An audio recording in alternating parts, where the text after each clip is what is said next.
प्यारे साथियों नमस्कार। एलजीआर स्टडी आईटीआई के इस महत्वपूर्ण क्लास में आप सभी का स्वागत है। साथियों, जैसा कि हमने आप लोगों को बताया था कि हम आप लोगों को प्रीवियस ईयर का क्वेश्चन जो है बहुत ही अच्छा तरीका से आप लोगों को तैयारी करवाने वाले हैं। और 2010 से लेकर अब तक में जितने भी परीक्षा हुए हैं और उस परीक्षा में जितने भी क्वेश्चन पूछे गए हैं सभी क्वेश्चन का हम आप लोगों को एनालिसिस करके देंगे। तो आज है हम लोगों के प्रीवियस ईयर के क्लास का सेकेंड क्लास। आपको पता है कि इससे पहले हम लोगों ने 2010 में जो एग्ज़ाम हुआ था और उसमें जो क्वेश्चन पूछा गया था उसका जीके हम लोग देख चुके हैं और आज उसका देखने वाले हैं जीएस। तो काफ़ी महत्वपूर्ण होगा। आप लोग देख पाएंगे कि साइंस के कैसे क्वेश्चन पूछे जाते हैं और बहुत सारा क्वेश्चन प्रीवियस ईयर से रिपीट भी होता है। तो आप लोग ध्यान से समझने की जो है कोशिश करिएगा। शुरू करते हैं। चीज़ों को सीखने समझने का जो है आप लोग कोशिश कीजिएगा। यहाँ पर जितने भी साथी अगर अभी तक एलजीआर स्टडी ऐप डाउनलोड नहीं किए हैं तो आईटीआई प्रवेश परीक्षा के बेहतर तैयारी के लिए यह दोनों ऐप जरूर जो है प्ले स्टोर से डाउनलोड कर लीजिएगा। इसमें आपको बेहतर से बेहतर तैयारी के लिए बहुत सारे स्टडी मटेरियल्स बिल्कुल फ्री में जो है मिल जाएगा। शुरू करते हैं। आज का जो फर्स्ट क्वेश्चन है आपके सामने आ चुका है। क्वेश्चन के द्वारा देखिए 1 से 50 तक आप सभी को पता है कि जीके था, तो 1 से 50 तक हम लोग कर चुके हैं। 51 से लेकर के आज हम करेंगे 100 नंबर क्वेश्चन तक। तो समझिएगा, देखिएगा। फर्स्ट क्वेश्चन है आज का कि लोलक का आवर्तकाल निर्भर करता है। जो लोलक होते हैं पेंडुलम जिसे आप कहते हैं, उसका आवर्तकाल किस पर निर्भर करेगा। तो देखिए लोलक का जो आवर्तकाल है, अगर यहाँ पर ऑप्शन के अनुसार देखा जाए तो डी ऑप्शन सही होगा, उस स्थान के जी के मान पर। क्योंकि आपको आवर्तकाल यानी कि टाइम पीरियड का सूत्र याद होना चाहिए। टाइम पीरियड का जो सूत्र होता है साथियों वो 2 पाई है ना, और रूट एल बाई जी होता है। 2 pi root L by ji.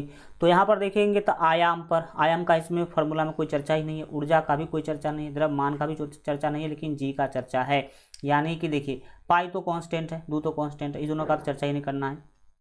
L और जी के वैल्यू पर जो है निर्भर करता है। तो एल तो है नहीं ऑप्शन में, तो जी है। तो जी के वैल्यू पर आपका लोलक का जो आवर्तकाल है, टाइम पीरियड है, वो निर्भर करता है। तो डी ऑप्शन यहाँ पर बिल्कुल सही हो जाएगा।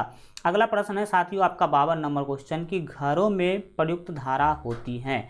जो आपके घरों में बिजली की धाराएं आती है, बिजली जो आती है वो कौन सी धारा होती है। दिष्ट धारा, प्रत्यावर्ती धारा, दिष्ट धारा व प्रत्यावर्ती धारा, दोनों उपरोक्त में से कोई नहीं। तो देखिए 52 के लिए जो सही आंसर हो जाएगा वो आप सभी को पता है कि आपके घरों में आती है एसी करंट।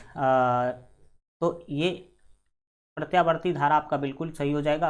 अल्टरनेटिंग करंट का जो हिंदी होता है वो प्रत्यावर्ती धारा होता है और इसको हम शॉर्टकट में डीसी भी कहते हैं। ठीक है, तो डीसी मतलब डायरेक्ट करंट यानी कि दिष्ट धारा, और एसी मतलब प्रत्यावर्ती धारा। तो यहाँ पर आपका सही आंसर हो जाएगा बी, क्योंकि आपके घरों में आता है एसी करंट। ठीक है, अगला सामने आपके क्वेश्चन आ चुका है कि पूर्ण परावर्तन उस समय होता है जब प्रकाश एक माध्यम से दूसरे माध्यम में जाता है। तो पूर्ण अगर परावर्तन की बात करें, खास करके पूर्ण आंतरिक परावर्तन के बारे में, तो याद रखिएगा क्रांति कोण से कम कोण पर अगर हम परावर्तन करवाते हैं, क्रिटिकल एंगल से कम एंगल पर अगर हम परावर्तन करवाते हैं साथियों, तब जाकर के पूर्ण आंतरिक परावर्तन होता है। पूर्ण आंतरिक परावर्तन होता है। और इसमें एक कंडीशन और याद रखिएगा कि जो किरण है वो सघन से विरल माध्यम की ओर जाना चाहिए, तभी जो है पूर्ण आंतरिक परावर्तन देखने को मिलता है। तो यहाँ पर आपका डी ऑप्शन बिल्कुल बिल्कुल सही हो जाएगा। और हमने आपको 10वां में पढ़ाया भी था 10th के अंदर।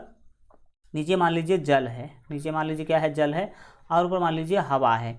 अगर यहाँ से आप कोई किरण भेज रहे हैं और ये जो है ना ये सीधे अगर चली जाती है इस होकर के, तो यहाँ पर जो साथियों कोण बनेगा वो बनेगा आपका बराबर आई, और जो आर है वो बराबर बनेगा। लेकिन अगर ऐसे भेजिएगा तो ये यहाँ से इसी माध्यम में लौट जाएगी। तो अगर कोई किरण जिस माध्यम से गई है और उसी माध्यम में पूरा लौट गई है तो उसे कहते हैं पूर्ण परावर्तन या पूर्ण आंतरिक परावर्तन। ठीक है, नेक्स्ट बात करेंगे साथियों हम लोग क्वेश्चन नंबर 54 के लिए। किसी धातु का विशिष्ट प्रतिरोध आपको दे दिया गया है। विशिष्ट प्रतिरोध को आप सभी को पता होना चाहिए। एक तो होता प्रतिरोध, एक होता है विशिष्ट प्रतिरोध। तो विशिष्ट प्रतिरोध यहाँ पर आपको क्वेश्चन में क्या रखा है, दे रखा है। साथ ही साथ बोला है कि 44 × 10⁻⁸ ओम मीटर है विशिष्ट प्रतिरोध। और इस धातु के 1 मीटर लंबे यानी कि लंबाई भी आपको यहाँ पर दे दिया गया है, यानी कि एल का वैल्यू आपको दे दिया गया है। और 1 मीटर व्यास वाले तार का प्रतिरोध कितना होगा, यह आपको निकालने के लिए बोला गया है। तो अगर देखा जाए क्या क्या क्वेश्चन में दिया गया है, अगर हम बात करें क्वेश्चन में क्या सब गिवन है, यानी कि क्या क्या दिया गया है, तो यहाँ पर आपको पता चलेगा कि जो विशिष्ट प्रतिरोध है R जो है ना, आपको यहाँ पर निकालने के लिए बोला गया है।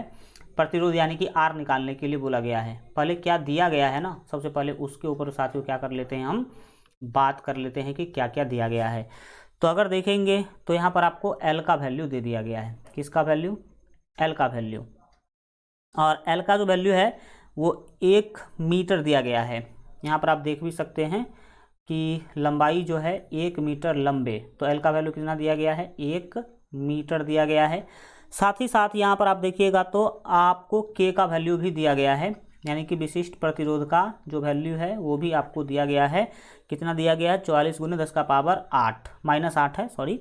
तो यहाँ पर K का जो विशिष्ट प्रतिरोध है उसका जो वैल्यू है 44 × 10⁻8। किसका पावर साथियों, तो 10⁻8 दिया गया है। 1 मिनट, ये 10⁻8 यहाँ पर आपको दिया गया है, 10⁻8 ओम मीटर। तो वो तो हम छोड़ के चलेंगे क्योंकि कैलकुलेशन में इसका कोई ज़रूरी हमें जो है नहीं पड़ता है। और एक चीज़ और भी दिया गया है, रेडियस भी आप यहाँ से निकाल सकते हैं, क्योंकि बोला गया है कि 1 मीटर व्यास है। अगर व्यास 1 मीटर है तो रेडियस हो जाएगा साथियों 1/2 मीटर जो है ना, रेडियस हो जाएगा। और रेडियस जो है वो देखेंगे तो मीटर में नहीं है, मिलीमीटर में है। किस में है, मिलीमीटर में। तो साथियों मिलीमीटर को हमें चेंज कर लेना होगा मीटर में। मिलीमीटर को किस में चेंज करना होगा, मीटर में चेंज करना होगा। तो मिलीमीटर को मीटर में चेंज करने के लिए आप सभी को पता होना चाहिए कि 10⁻³ से किया जाता है गुना, तब ये मिलीमीटर बदल जाएगा किसमें, मीटर में। अब आपको यहाँ पर क्या कर लेना है कि एरिया निकालना पड़ेगा। क्यों, क्योंकि साथियों आपको निकालना है प्रतिरोध। आपको क्या निकालना है, प्रतिरोध निकालना है। और R निकालने का जो साथियों सूत्र होता है ना, R यानी कि प्रतिरोध निकालने का जो सूत्र होता है वो होता है KL/ क्रॉस सेक्शनल एरिया, यानी कि एरिया। तो KL/ एरिया होता है। तो K का वैल्यू आपको मिल चुका है, L का भी वैल्यू 1 मीटर है, लेकिन एरिया तो नहीं मिला है। तो सबसे पहले आपको एरिया निकालना होगा। तो हम सबसे पहले क्या करेंगे, एरिया निकालेंगे। और आप सभी जानते हैं कि क्रॉस सेक्शनल एरिया होते हैं वृत्त, और वृत्त का क्षेत्रफल होता है πr²। क्या होता है, πr² होता है।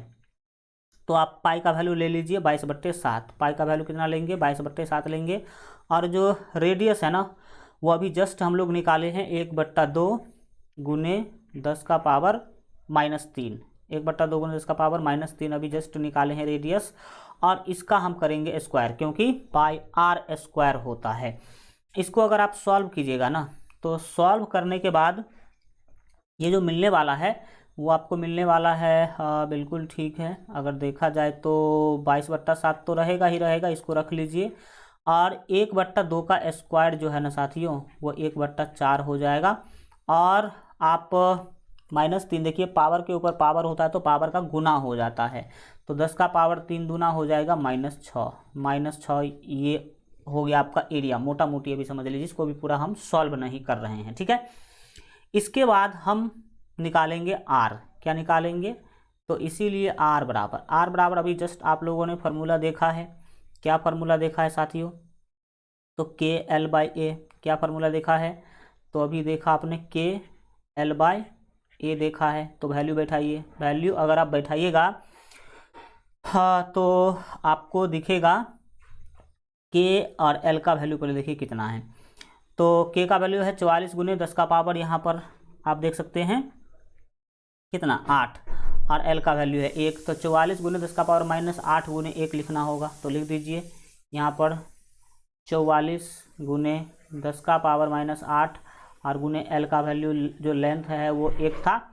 और यहाँ पर एरिया आप जस्ट निकाले हैं 22/7 और गुने 1/4। 22/7 गुने 1/4 और गुने 10⁻−6। 10 का पावर कितना लिखा आपने, -6 लिखा है। इसको अब आपको सॉल्व करना है।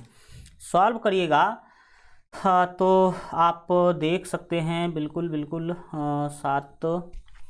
देखिए सॉल्व करने का सीधा फंडा यह है कि आप क्या कर लीजिए, ये 44 दिख रहा है ना आपको, 44, इसको लिख लीजिए 44/1, ठीक है।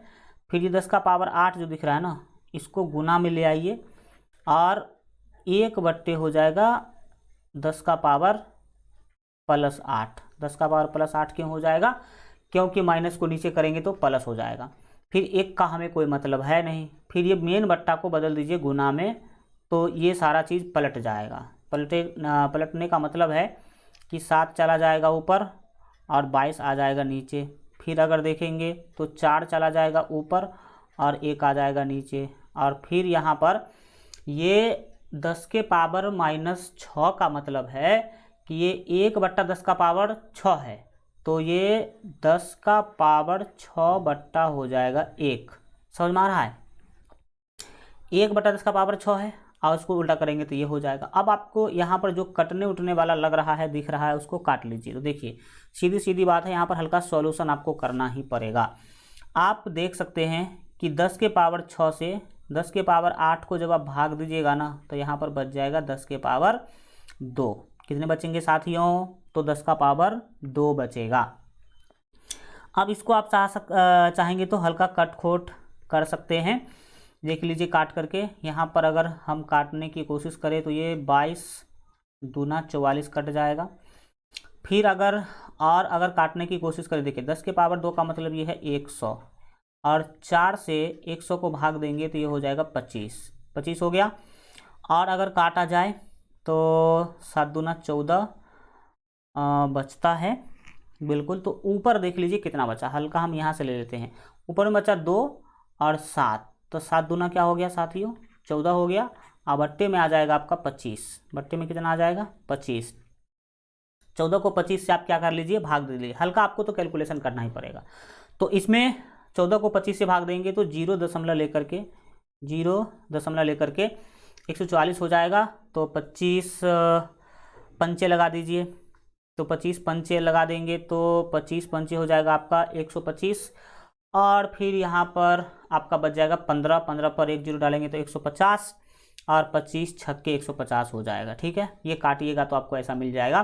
तो इतना जो है ना आपका, इतना ओम जनरली होता है, इतना ओम आपका सही आंसर हो जाएगा। ये फाइनल आंसर है 0.56। देख लीजिए किस ऑप्शन में है, 0.56 ओम आपका बी ऑप्शन में दे रखा है, तो आपका बिल्कुल सही आंसर हो जाएगा। नेक्स्ट बात करेंगे हम 55 नंबर क्वेश्चन के लिए। किस घर में होना चाहिए, किसी घर में प्रतिदिन 60 वाट की ट्यूब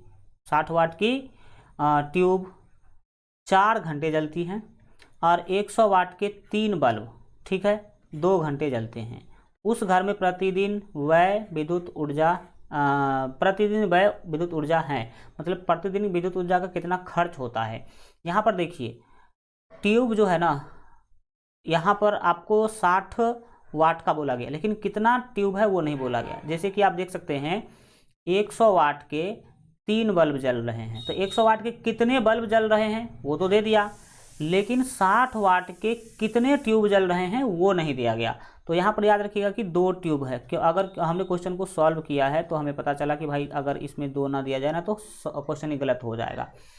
तो 2 ट्यूब, अब ऐसे कोई क्वेश्चन को पढ़िए, 60 वाट की है ना 2 ट्यूब, कितने? तो 60 वाट की 2 ट्यूब जो है, यहाँ पर 2 लिख देंगे, 60 वाट की 2 ट्यूब 4 घंटे जलती है और 100 वाट की 3 बल्ब 5 घंटे जलती है। तो कितना कुल विद्युत खर्च होगा यही आपको बताना है। तो कुछ भी आपको नहीं करना है, सिंपल तरीका मैं आपको बता देता हूँ।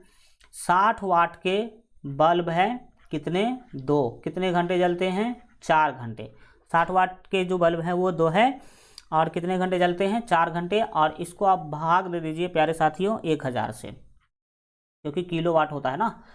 और इसमें जोड़ दीजिए फिर से कि 100 वाट के बल्ब, 100 वाट के बल्ब कितने हैं? तो 3 हैं। और कितने घंटे जलते हैं? तो 5 घंटे जलते हैं। इसको भी आप भाग दे दीजिए 1000 से और सॉल्व कर दीजिए। तो देखिए 1 0 से यहाँ पर 1 0 कट जाएगा, 4 से ये 25 कट जाएगा, ठीक है।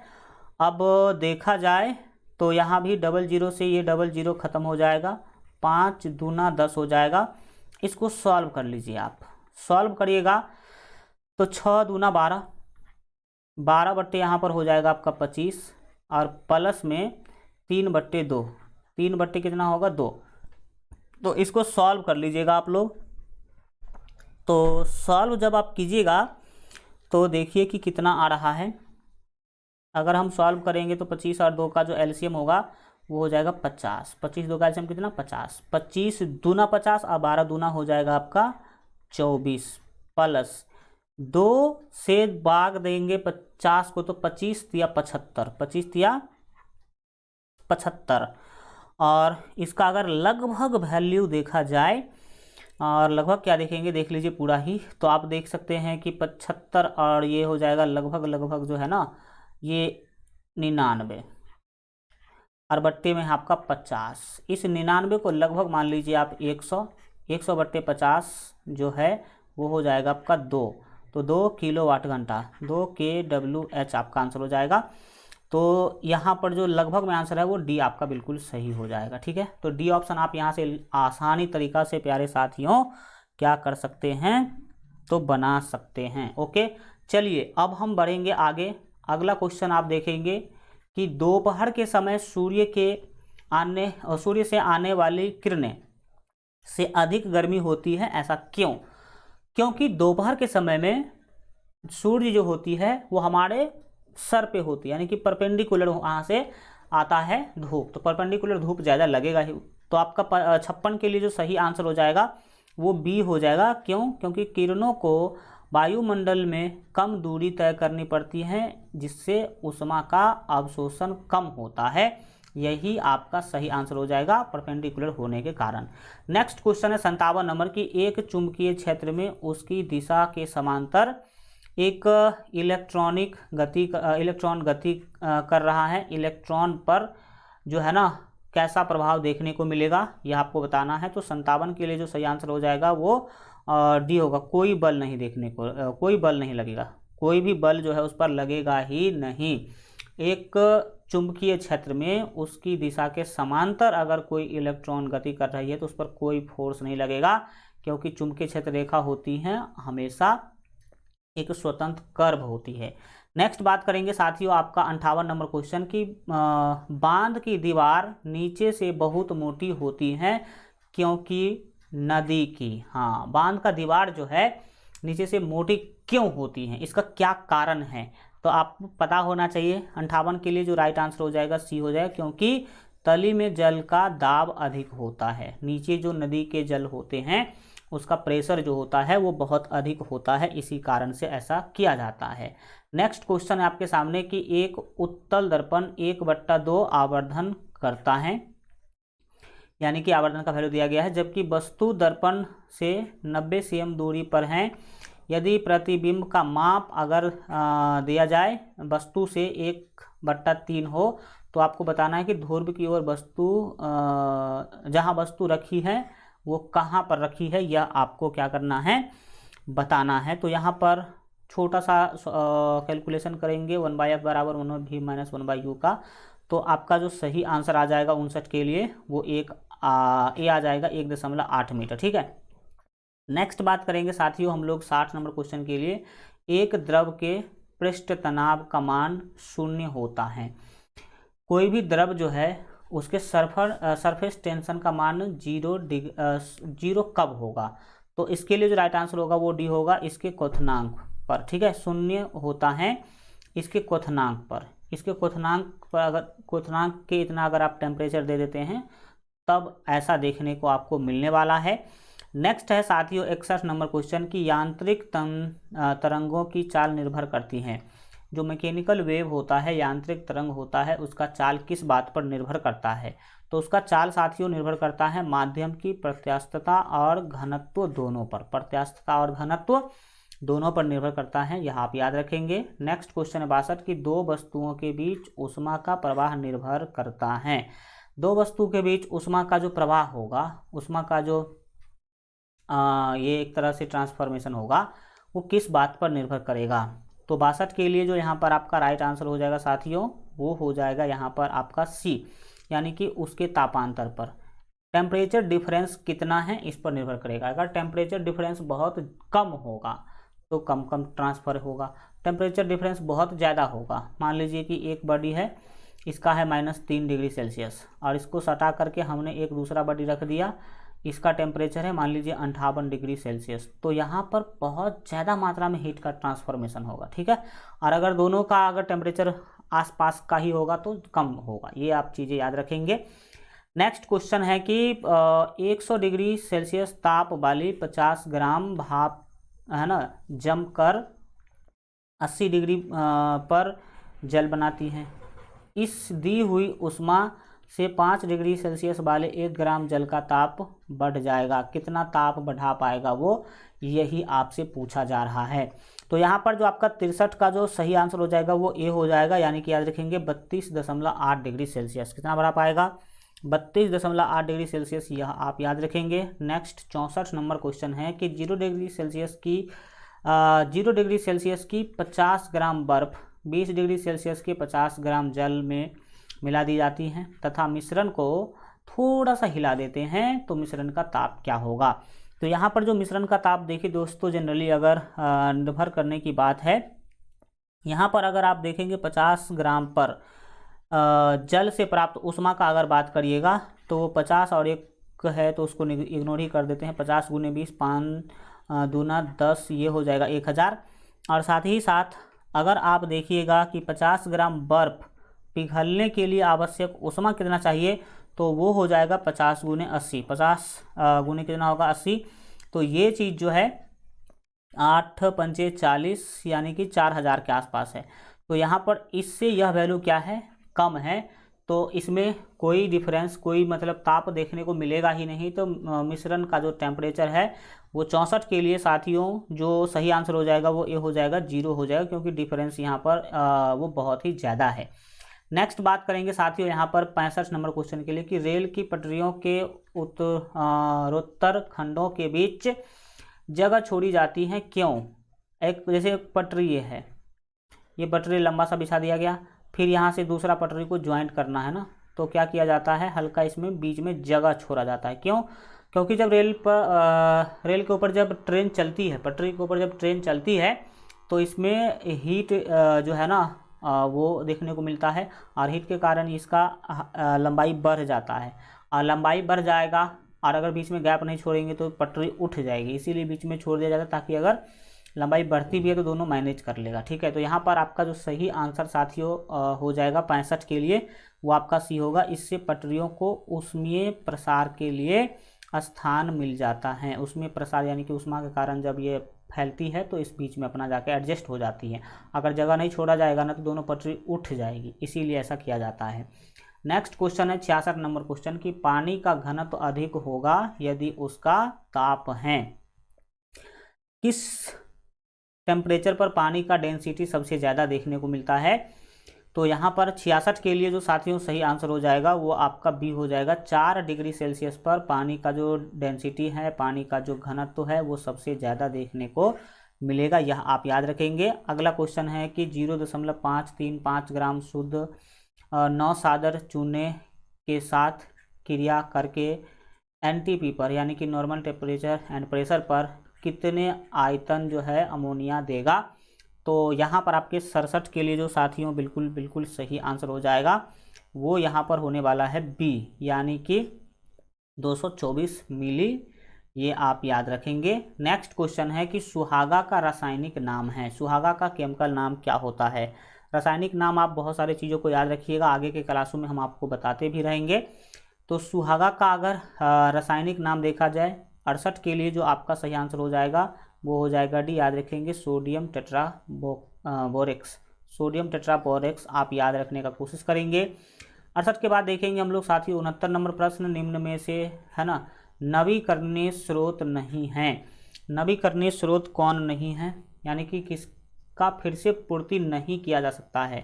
तो आपका देखा जाए तो 68 के बाद 69 के लिए जो राइट आंसर हो जाएगा वो आपका डी होगा, यूरेनियम 235 का फिर से आप नहीं कर सकते, क्योंकि यूरेनियम एक देखा जाए तो बहुत कम पाया जाने वाला पदार्थ है। नेक्स्ट साथियों बात करेंगे हम लोग 70 नंबर क्वेश्चन के लिए, पूछा जा रहा है कि क्रोमियम का परमाणु संख्या 24 है, उसका इलेक्ट्रॉनिक विन्यास होगा। तो सब में से जोड़ करके कौन 24 पुट जा रहा है, वही होगा इसका इलेक्ट्रॉनिक विन्यास। तो 70 के लिए आपका यही होगा 2 8 13 1। ठीक है, तो आपका ए ऑप्शन बिल्कुल सही हो जाएगा। नेक्स्ट बात करेंगे साथियों हम लोग आपके 71 नंबर क्वेश्चन। एक रेडियो एक्टिव नाभिक की आर्द्र आयु जो है वो 44 दिन है। इस नाभिक का 1 ग्राम कितने दिन में कम होकर 125 मिलीग्राम रह जाएगा, यह आपको बताना है। तो 71 के लिए जो राइट आंसर हो जाएगा वो डी होगा 132 दिन के बाद। 1 ग्राम अगर आप रखते हैं तो वो धीरे धीरे घटते घटते घटते घटते 125 दिन के बाद ये 132 दिन के बाद 125 मिलीग्राम बच जाएगा। नेक्स्ट बात करेंगे आपके 72 नंबर क्वेश्चन। प्रयोगशाला में नाभिकीय संलयन विधि प्रयोग नहीं की जाती है क्योंकि। नाभिकीय संलयन विधि हम लोग प्रयोगशाला में क्यों नहीं यूज करते हैं, यही आपसे यहाँ पर जो है पूछा जा रहा है। तो 72 के लिए जो राइट आंसर होने वाला है वो आपका सी होगा, यानी कि क्योंकि अत्यधिक ताप की आवश्यकता होती है। अब नाभिकीय संलयन करवाने के लिए सूर्य के इतना आपको एनर्जी चाहिए, टेम्परेचर चाहिए, तब करवा पाएंगे, इसलिए इसको नहीं किया जाता है। 73 नंबर क्वेश्चन है कि दूध को देर तक फटने से रोकने के लिए उसमें उचित मात्रा में मिलाते हैं, क्या मिलाते हैं। तो 73 के लिए साथियों जो राइट आंसर होगा वो होगा बेकिंग सोडा मिला देते हैं। क्या मिला देते हैं, बेकिंग सोडा। याद रखने की आप कोशिश करेंगे। आपका 74 नंबर क्वेश्चन है कि द्रव के, है ना, द्रव्यमान m, प्रकाश का वेग c तथा उसकी ऊर्जा में संबंध आपको बताना है। तो E बराबर mc², आप तो सभी जानते हैं। तो 74 के लिए जो राइट आंसर हो जाएगा वो होगा E बराबर mc²। सी फार्मूला आपसे पूछा जा रहा है, सीधा समझ लीजिए। तो यहाँ पर आपका सी सही हो जाएगा। नेक्स्ट क्वेश्चन है कि निम्न अभिक्रियाओं में रासायनिक अभिक्रिया हैं, निम्न अभिक्रियाओं में रासायनिक अभिक्रिया कौन है। तो बर्फ का पिघलना तो भौतिक अभिक्रिया है, बादलों का बनना या हाइड्रोजन का जलना या बल्ब का जलना, इसमें से कौन है रासायनिक, केमिकल रिएक्शन। तो 75 के लिए आपका सही आंसर हो जाएगा सी, हाइड्रोजन का जलना एक रासायनिक अभिक्रिया है। नेक्स्ट बात करेंगे कि एसीटिलीन से बहुलकीकरण पर प्राप्त होता है। एसीटिलीन के बहुलकीकरण पर जो है क्या प्राप्त होता है, यह आपको बताना है। तो यहाँ पर आपका 76 के लिए जो राइट आंसर हो जाएगा वो आपका सी होगा, यानी कि बेंजीन प्राप्त होता है। एसीटिलीन का अगर आप पॉलीमराइजेशन कराएंगे, बहुलकीकरण करवाएंगे तो एसीटिलीन एक मिनट बेंजीन मिलेगा। क्या मिलेगा, बेंजीन, एसीटिलीन के पॉलीमराइजेशन से। 77 नंबर क्वेश्चन है कि जल की अस्थायी कठोरता का कारण है, जल की अस्थायी कठोरता का क्या कारण है। तो 77 के लिए यहाँ पर जो राइट आंसर हो जाएगा साथियों वो होगा आपका सी। तो यहाँ पर क्लोराइड का सल्फेट पाया जाता है इसमें, इसीलिए ये अस्थायी कठोरता प्राप्त करते हैं। नेक्स्ट क्वेश्चन है कि क्लोरीन रंगीन फूलों को रंगहीन करती हैं, ये किस कारण से कर पाती हैं। तो 78 के लिए ए ऑप्शन आपका सही होगा, ऑक्सीकरण के कारण। क्लोरीन जो है फूल को रंगहीन बना देती है। नेक्स्ट क्वेश्चन है कि नगर में पीने के जल को शुद्ध करने के लिए कौन सा कीटनाशक पदार्थ प्रयोग किया जाता है। तो नगर में पीने के जल को शुद्ध करने के लिए अगर देखा जाए तो आपके विरंजक चूर्ण अथवा क्लोरीन जल या क्लोरीन के पाउडर का भी यूज करते हैं। तो बी ऑप्शन आपका बिल्कुल सही हो जाएगा। नेक्स्ट क्लोरीन के टैबलेट भी आते हैं, वो भी डाल दीजिएगा तो शुद्ध साफ हो जाता है। 80 नंबर क्वेश्चन है कि आवर्त होना चाहिए, हाँ, आवर्त सारणी में परमाणु क्रमांक के वृद्धि करने क्रम में आपको बताना है चीज़ें, वृद्धि क्रम में कौन सी इसमें से स्थिति सही होगी। तो 80 के लिए ए ही सही हो जाएगा। घनत्व विद्युत प्रकृति घटती है, धन विद्युत जो आपका प्रकृति है वो घट जाती है परमाणु क्रमांक के बढ़ने से। नेक्स्ट क्वेश्चन साथियों आपके स्क्रीन पर है 81 नंबर क्वेश्चन कि एलपीजी का अवयव नहीं है। तो 81 में होगा मेथेन, एलपीजी में मेथेन जो है ना नहीं पाए जाते हैं, डी ऑप्शन आपका सही आंसर हो जाएगा। नेक्स्ट क्वेश्चन है कि किसी तत्व की संयोजकता व तुल्यांकी भार का गुणनफल बराबर होता है, उसके किसके बराबर होता है। तो 82 के लिए यहाँ पर आपका ए ऑप्शन सही हो जाएगा, परमाणु भार के, किसके, तो परमाणु भार के बराबर होता है। यह आप आंसर याद रखने की कोशिश करेंगे। इसके बाद देखेंगे 83 नंबर क्वेश्चन, एक गैस हाइड्रोजन गैस से 1/5 गुना दर से विसरित होता है, तो गैस का परमाणु भार कितना होगा। तो परमाणु भार यहाँ पर जो हो जाएगा 83 के लिए हो जाएगा 50। कितना होगा, 1/5 का जनरली जो है ना आप कर दीजिए 500 टाइम, तो 50 यहाँ पर आपका बिल्कुल सही आंसर हो जाएगा। नेक्स्ट क्वेश्चन करेंगे आपके सामने, यौगिक CH3OH का IUPAC पद्धति का नाम क्या है। CH3OH का जो IUPAC नेम है वो क्या है, यह आपको बताना है। तो 84 के लिए बिल्कुल जो है आपका सही जो आंसर हो जाएगा वो आपका बी होगा, मेथेन। क्या है, इसको IUPAC जो नाम दिया गया है वो मेथेन दिया गया है। नेक्स्ट बात करेंगे आपके 85 नंबर क्वेश्चन के लिए, एक गैसीय मिश्रण में आपको बताना है कि ऑक्सीजन और नाइट्रोजन का धनात्मक अनुपात इतना है, सॉरी भारात्मक भार का जो अनुपात है वो, अतः इसके अणुओं की अनुपात क्या होगी। तो 85 के लिए जो यहाँ पर आपका राइट आंसर हो जाएगा वह आपका यहाँ पर ए होगा। क्या होगा, ए यानी कि 7:32 आपका बिल्कुल सही आंसर होगा। नेक्स्ट बात करते हैं 86 नंबर क्वेश्चन, झाग पलवन विधि द्वारा प्रयोग किया जाता है, तो अयस्क के सांद्रण में या इसके अपकरण में या अयस्क के ऑक्सीकरण में। तो 86 के लिए राइट जो आंसर होगा वो ये होगा, अयस्क के सांद्रण में झाग पलवन विधि का प्रयोग जो है किया जाता है। नेक्स्ट है साथियों की धातुओं का वह गुण जिसके कारण जो धात्विक चादरें बनाई जाती हैं वो कहलाता है, तो तन्यता के कारण। ठीक है, तन्यता, उसमें तन्यता पाई जाती है, यानी कि उसको कितना भी आगे खींच के नमड़ाया जा सकता है, इसी कारण से धातु का चादर बनाया जा सकता है। लेकिन मिट्टी में तन्यता नहीं पाई जाती है, पत्थर में तन्यता नहीं पाई जाती है। अगला क्वेश्चन आपके पास 88 नंबर है कि निम्नलिखित में से कौन सा यौगिक अमोनिया को शुद्ध करने के लिए उपयोग किया जाता है। तो अमोनिया को शुद्ध करने के लिए जो उपयोग किया जाता है, बिना बुझा हुआ चूना, बिना बुझा चूना, बी ऑप्शन आपका बिल्कुल सही हो जाएगा। नेक्स्ट है कि क्लोरोफॉर्म है, क्लोरोफॉर्म क्या है, तो 89 का जो राइट आंसर हो जाएगा वो आपका डी हो जाएगा, यानी कि निश्चेतक है। क्लोरोफॉर्म क्या है, निश्चेतक, याद रखेंगे क्लोरोफॉर्म निश्चेतक होता है। एक उत्प्रेरक के बारे में निम्नलिखित में से कौन सा तथ्य सही है वह आपको बताना है। तो 90 के लिए सी ऑप्शन से होगा, यानी कि क्रिया की गति को कम अथवा अधिक कर सकता है। कौन, तो जो कैटलिस्ट होते हैं या उत्प्रेरक होते हैं वह। 90 के बाद 91 नंबर क्वेश्चन है कि पीवीसी का पूरा नाम है। पीवीसी पाइप आता है बिजली के लिए, पानी के वायरिंग के लिए, तो पीवीसी का पूरा नाम आपको बताना है। 91 के लिए जो यहाँ पर राइट आंसर हो जाएगा वो साथियों ए होगा, यानी कि poly vinyl chloride, poly vinyl chloride आपका ए ऑप्शन बिल्कुल सही हो जाएगा। नेक्स्ट है साथियों 92 नंबर क्वेश्चन की, तालाब में तैरती नाव में, नाव ही है शायद, हाँ, नाव में बहुत बड़ा पत्थर रखा है, यदि पत्थर को नाव में से उठाकर तालाब में गिरा दिए जाए तो तालाब में जल का तल, यानी कि जल का जो लेवल है वो बढ़ेगा कि नहीं बढ़ेगा, तो एकदम नहीं बढ़ेगा। 92 के लिए जो राइट आंसर हो जाएगा साथियों वो बी हो जाएगा, यानी कि नीचे गिर जाएगा। क्यों नीचे गिर जाएगा, क्योंकि वो पत्थर पहले ज़्यादा सरफेस एरिया ले रहा था। ठीक है, 92 के लिए भी बिल्कुल ठीक है। नेक्स्ट क्वेश्चन बात करेंगे साथियों आपके सामने 93 नंबर क्वेश्चन है कि सूर्य अपनी विकिरण ऊर्जा प्राप्त करता है नाभ के विखंडन से या संलयन से, किस प्रक्रिया से करता है। तो आपका 93 के लिए साथियों राइट आंसर हो जाएगा वो डी हो जाएगा, संलयन से, संलयन प्रक्रम से। नाभ के संलयन के कारण सूर्य में उतना एनर्जी पाया जाता है। 94 नंबर क्वेश्चन है कि निकट दृष्टि दोष को दूर करने के लिए प्रयोग करते हैं, किसका प्रयोग करते हैं। तो 94 के लिए जो यहाँ पर आपका राइट आंसर हो जाएगा वो आपका बी हो जाएगा, अवतल लेंस का, अवतल लेंस का प्रयोग होता है।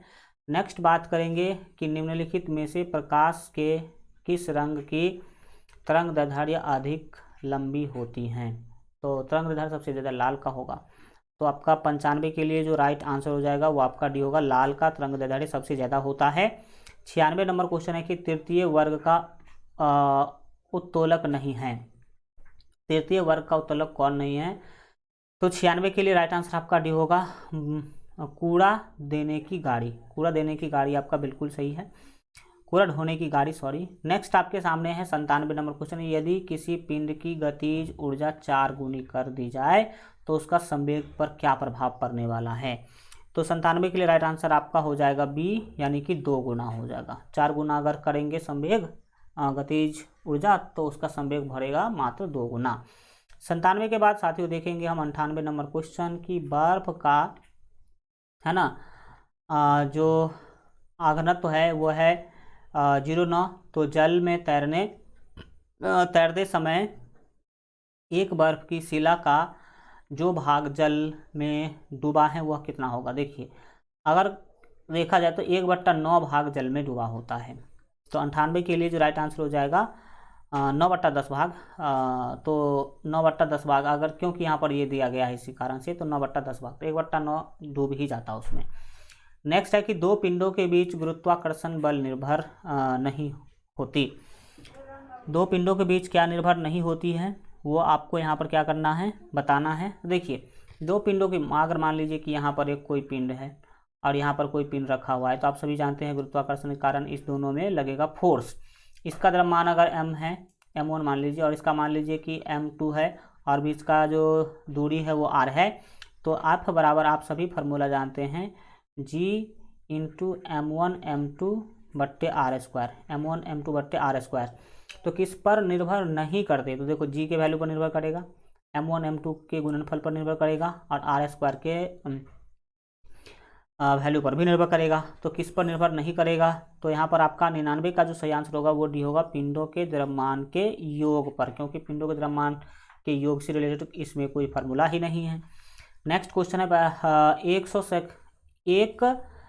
सेकंड लोलक को, सेकंड लोलक मतलब 1 सेकंड में जो यहाँ से वहाँ चली जाती है, ऐसे ग्रह पर ले जाया जाए जहाँ गुरुत्वीय त्वरण जो है, यानी कि जो जी का वैल्यू है वो का मान पृथ्वी तल की अपेक्षा 1/9 है, तो वहाँ दोलन का आवर्तकाल कितना होगा यह बताना है। तो 100 के लिए जो राइट आंसर हो जाएगा वो डी होगा 6 सेकेंड। कितना सेकेंड? 6 सेकेंड हो जाएगा। यह आप जो है याद रखेंगे, डी ऑप्शन आपका बिल्कुल सही हो जाएगा। और अगर आप लोग अभी तक सफलता बैच ज्वाइन नहीं किए हैं तो ज़रूर ज्वाइन कर लीजिएगा बेहतर से बेहतर तैयारी के लिए। इस बैच के अंदर आपको पता होना चाहिए कि सभी विषय का बेहतर तैयारी करवाया जाएगा, सभी विषय का चैप्टर वाइज आपको क्लास देखने को मिलेगा, थ्योरी और प्रश्न का, सभी विषय का PDF नोट्स भी दिया जाएगा, प्रीवियस ईयर क्वेश्चन का प्रैक्टिस वहाँ भी करवाया जाएगा, और मॉडल सेट का भी प्रैक्टिस करवाया जाएगा। इसमें आप सभी को देख सकते हैं कि जो सामान्य विज्ञान है उसमें आपके फिजिक्स और केमिस्ट्री से क्वेश्चन पूछे जाते हैं, तो पूरा फिजिक्स और केमिस्ट्री आपका सिलेबस के अकॉर्डिंग पढ़ाया जाएगा, मैथ पढ़ाया जाएगा, GK के सारे सब्जेक्ट पढ़ाए जाएंगे और पढ़ाया जा रहा है। इसमें फुल सिलेबस है, यानी कि इसके बाहर आपको कुछ भी देखने को नहीं मिलेगा।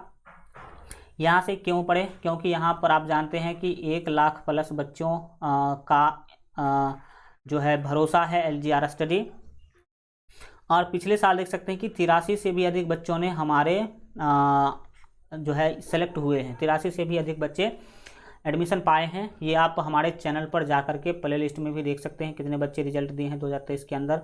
इसका जो फ़ी है मात्र 499, अभी आप लेना चाहते तो मिल सकता है, क्योंकि ऑफर के तहत यह दिया जा रहा है। मात्र 499 में आपको क्लासेज चलेगी LGR स्टडी लाइव ऐप पर, तो आप लोग उसको ज़रूर डाउनलोड कर लीजिए। कोर्स ज्वाइन कैसे करना है? सबसे पहले आपको ये वाला ऐप जो है LGR स्टडी का वो प्ले स्टोर से इंस्टॉल करना है। इसके बाद रजिस्टर पर क्लिक करना है। रजिस्टर पर क्लिक करने के बाद आपको ये सारा डिटेल भर देना है, और फिर आपको अपना एग्ज़ाम सेलेक्ट कर लेना है और सेव करिएगा तो ऐसा इंटरफेस आएगा। इसमें आपको जो है पेड कोर्स पर क्लिक करना है। पेड कोर्स पर क्लिक करिएगा तो इस तरह का बाय नाउ का ऑप्शन आएगा, इस पर क्लिक करिएगा तो पे ऑनलाइन का ऑप्शन आएगा, तो पे ऑनलाइन कर दीजिए।